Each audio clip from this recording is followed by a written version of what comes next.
Welcome to my YouTube automotive channel. In today's video I have 2016 Jeep Cherokee and I will show you which fuses to check in case your Jeep is equipped with a tow package and the lights on the trailer are not working. This video should apply to Jeep Cherokees made from 2014 all the way up to 2023.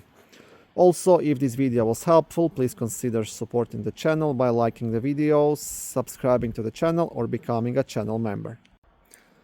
Now, all of the fuses to check will be located in the main fuse box, which is under the front hood on the driver's side, right here under these black covers. So I want to remove the cover by pushing onto these two black tabs. Push and lift, and on the back side you will also have a small fuse diagram. Okay, now there is a couple of fuses to check. First one will be fuse number F40, which is a 20 amp fuse located here in the middle of the fuse box, responsible for trailer park lights. Now one more quite important fuse will be just next to it. It's a fuse number F42, which is a 30 amp fuse responsible for power to trailer electric brake module. The next one we have fuse F44, again 30 amp fuse responsible for power to 7-way connector.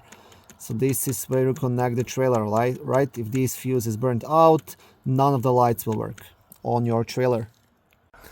The next one we have fuse number F57, 20 amp yellow fuse responsible for all the lights on the left side of the trailer.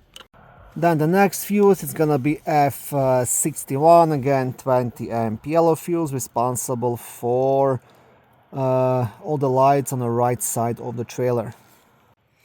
And the last fuse to check will be fuse F73, 30 amp fuse responsible for backup lights, trailer backup lights. And those are all the lights and fuses for the trailer.